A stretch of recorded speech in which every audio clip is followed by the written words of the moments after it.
Turns out young men are abandoning President Donald Trump after, they helped him get elected in 2024. Why? Well, it's simple. The economy's stupid. So the numbers are pretty jaw-dropping, so let's actually go through them with the help of none other than CNN's Harry Enten. So first, that is, adults under the age of 35 will buy a home in the next 5 years. You go back to 2016, 2018, Gallup surveys, look at that. The majority, 53%, said they would buy a home in the next 5 years, those who didn't already own one. That number has fallen through the floor. Look at this now in 2025, 2026, just 29%, just 29%. That is nearly half the level, dropped by nearly half in just under a decade's time. Age 15 to 34, say it's a good time to find a job. Now that percentage is just 43%, less than half. Less than half of young people say it's a good time to find a job. And look at this trend line. This trend line is going completely in the wrong direction. 4 years ago, it was 75%. Look at that, that's a drop of over 30 points in just 4 years' time. I can't believe 53% of people under 35 believe that they were gonna buy a house in the next 5 years in 2016. That's actually kind of amazing, because by 2016, housing prices were already becoming unmanageable. But it's nothing compared to what we're dealing with right now, because we still have incredibly high prices, low inventory, and on top of that, higher interest rates. So I was just talking to a friend yesterday about how he and his wife, they were very, very close to buying a home. They've been dutifully saving. He's got an awesome career, makes a lot of money. His wife is an attorney, she's doing well. We're talking about two professionals earning high incomes. They can't afford homes right now. Like the homes that are on the market. There was one home that they were like, we might be able to pull this off. It fell through, it didn't work out. But my point is, we used to live in a country where a single income household, the man goes to work, earns the living, the woman stays home, raises the kids. We used to live in a society where that single income household brought in enough money to pay a mortgage on a standalone single family home. That doesn't exist anymore. And yeah, people are furious about it. So when you see our government shelling out tens of billions of dollars for a foreign country's wars, while Americans are struggling economically, yeah, that's gonna lead to a lot of rage toward the Trump administration. Boomers are happy. And I'm talking about right-wing boomers here in this case, right? The ones that still support Trump, they're happy. They're living in their oversized homes and they've benefited from good economic times. But the young Americans who decided to vote for Trump in the last election, who fell for his lies about how he's gonna improve the economy, they're pissed, okay? They're very angry. And you can understand why, because they had their whole life ahead of them. And look, I myself feel this, and I hate to say it because I don't want people to think like things are so bleak that you should just give up. But I got to a point where it's like, why am I working so hard to save? Why am I am so unbelievably responsible with my money. And why? Why am I doing that? Why don't I just enjoy my life a little bit? Because I'm not gonna be able to buy a house. So what am I saving for? And I think a lot of people are kind of in that situation right now. Anyway, so those are the problems that affect young people in particular, but there are other issues in the economy that are hitting all of us, regardless of age, and they're hitting us pretty hard. So I'm sure you know what I'm talking about. Energy costs. So here's some information on that. This is where we were before the war started. This is where we are right now. There's a huge amount of time that it's going to take, according to the futures market, before we get back down to that sub $70 an oil level. Look at this, 2032. So you want $3 gas again, you're gonna have to wait maybe 6 years. And so what does that mean for everything? Look at this. Produce, clothing, airfare, gas, shipping, all of these rely on high gas prices, high oil prices. All of them are going to continue to be more expensive as long as this lasts. I'm sorry, did I hear you correctly? Did you say 2032? Yeah, so if you look at this, this tells you what the oil market is predicting prices will be in the future. We don't get back down to this level until 2032. That's the prediction. All that cheerleading for Israel's wars on CNN didn't work out so well for you, did it? Man, we love killing ourselves for Israel, don't we? Anyway, but by the way, the reason why I'm mentioning Israel in this context is why are our energy prices so much higher? And why is it that we can't expect them to be lowered in the next 6 years?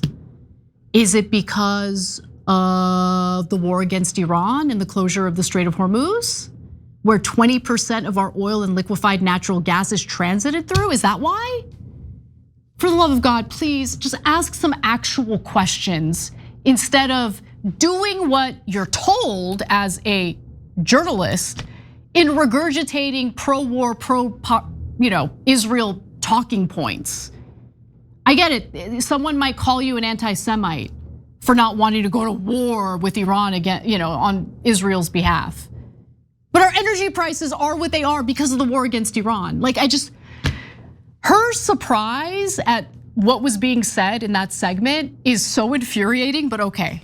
That's why they pay her the big bucks, I guess. Anyway, so to get a better understanding of why it would take so long for energy prices or costs to stabilize, let's watch more from CNN. Let me tell you about someone we hired recently. Great on paper, sure, but what really sold me? They were genuinely interested in the role, asked smart questions. You could tell they actually wanted to work here. Their excitement made their resume stand out from all the others. If you're hiring, you want a candidate who's passionate about your role. But you can't get that insight from just a resume unless you post your job on ZipRecruiter. Now you can try it for free at ZipRecruiter.com/TYT. ZipRecruiter's powerful matching technology finds qualified candidates quickly, and ZipRecruiter has a new feature that shows you the most interested, qualified candidates first, so you meet the right people faster. Candidates can tell you in their own words why they're interested in your job. No wonder ZipRecruiter's the #1 rated hiring site. Find candidates who really want your job on ZipRecruiter. 4 out of 5 employers who post on ZipRecruiter get a quality candidate within the first day. Try it for free at ZipRecruiter.com/TYT. That's ZipRecruiter.com/TYT. Meet your match on ZipRecruiter. First thing that you need is to clear out this bottleneck. So in the Strait of Hormuz right now, there are about 170 tankers that are there, and they're each carrying around 100 million barrels of oil, and that's a lot of oil. That's not just a kind of pretend number. That's about 13 days worth of the oil that has been stuck, because we've had 13 million barrels of oil that are just stuck in the Strait of Hormuz right now. So that's a decent amount of oil, but imagine getting all of that out of the strait that's mined, that's been an active war zone. That's not something that can just get out all that quickly. Okay, that's step 1. Step 2, you gotta get rid of all the warehoused oil. You have oil that's just overflowing right now in storage. All of that needs to get onto new empty tankers.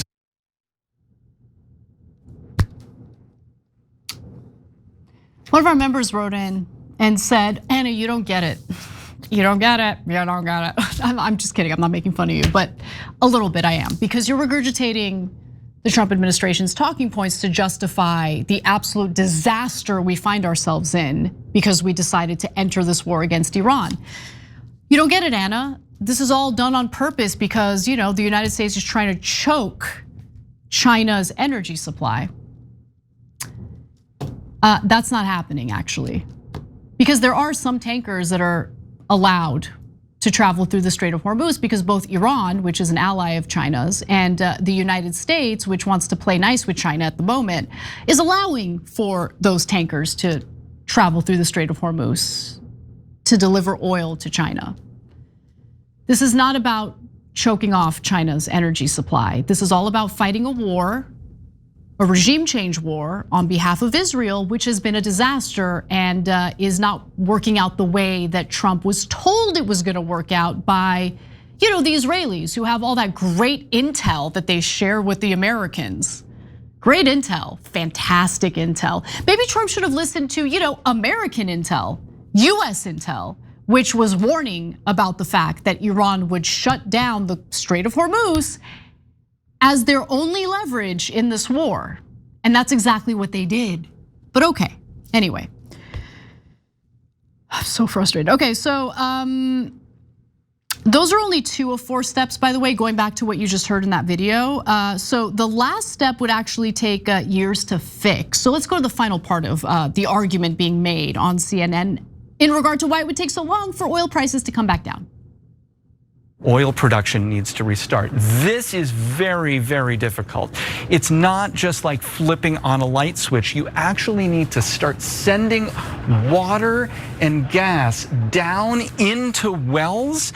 And if you do that, you might have a neighboring well that has to do the exact same thing. And you need to make sure that that is all coordinated. That can take 2 to 4 weeks just to get production started again. After all of that is done, you need to fix your facilities because so much of them have blown up literally in the war, particularly the largest LNG port, the largest liquefied natural gas port in the world.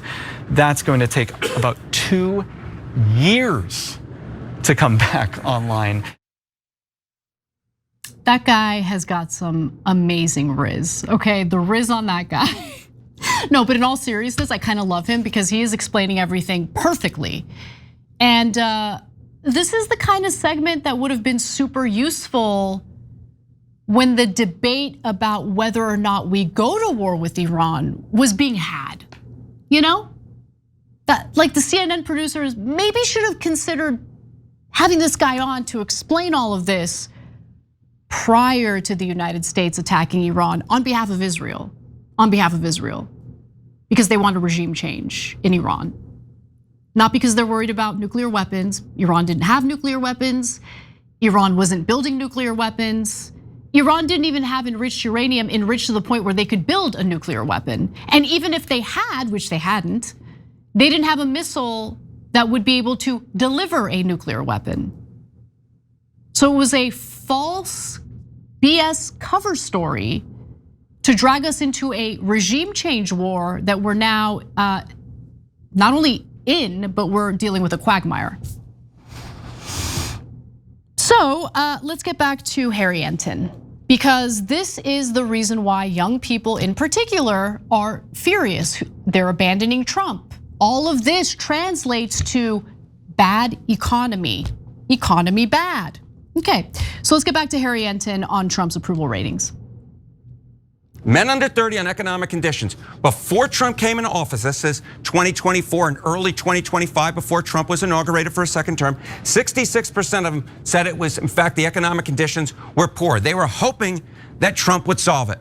But they view the economic conditions even worse today than just before when Trump got into office. Look at this, 79% this year say that in fact economic conditions, young men, those under the age of 30, say that economic conditions are poor. In the fall of 2024 versus Kamala Harris, Trump was more trusted on the economy than Harris by, get this, a 7-point margin. Holy Toledo, look at that percentage now. Look at how young men have turned. The net approval among young men for Donald Trump and the economy, minus 59 points. I'm laughing because the turn is so absurd. This is a turnaround of, what is this? Do the math with me right here, of 66 points. 66 points in less than 2 years' time, just a year and a half. Men under 30 on Trump. Look at this. In the 2024 election, Donald Trump won that vote by 1 point. He was the first Republican nominee to win young men this entire century. But now it's a different tune. His net approval rating among young men, look at this, minus 55 points. Yeah, the economy is really bad, really bad. And it turns out that the way that our media was framing the race in 2024 was complete BS. Because the way that they framed it was, ooh, it's the battle of the sexes with women, young women supported the Democrats, but the young men break it off to support the Republicans, the battle of the sexes. But was it about identity politics or was it about, the issues? And when it comes to, just the way that the two genders are thought of in even modern society, men like to think of themselves as the providers, the breadwinners. And so maybe their concern was always the economy, not the battle of the sexes. And so when the economy is doing poorly under the Biden administration, they consider a different option. And when that other option, the Trump administration, fails them miserably on the economy, yeah, they're gonna abandon Trump and the Republicans, and that's where we find ourselves today. But by the way, that's not the only issue young men are unhappy about. And Trump isn't the only person they're unhappy with. Trump said, I'll keep us out of foreign wars. And what's been going on the last few months? Well, the war in Iran, and young men don't like it one iota, because just take a look, Trump and foreign policy. Okay, men under 30 on Trump and foreign policy. Back in the fall of 2024, look at this. Young men trusted Donald Trump over Kamala Harris by 9 points. Today, look at his net approval among them. 54 points underwater. Jacques Cousteau never got that low, my friends. Jacques Cousteau never got that low. The two Republican frontrunners, take a look at the net approval among men under 30, 2028 GOP contenders. J.D. Vance, 48 points underwater. 48 points underwater, of course, he being the secretary, being the vice president. Sometimes all these cabinet officials get him stuck in my head. The vice president, though a member of the cabinet, 48 points underwater. Look at the Secretary of State, Marco Rubio. He's doing a little bit better, but not really much better. He is 39 points underwater. Good. That's it, that's my commentary. Every time you ring the bell below, an angel gets his wings. Totally not true, but it does keep you updated on our live shows.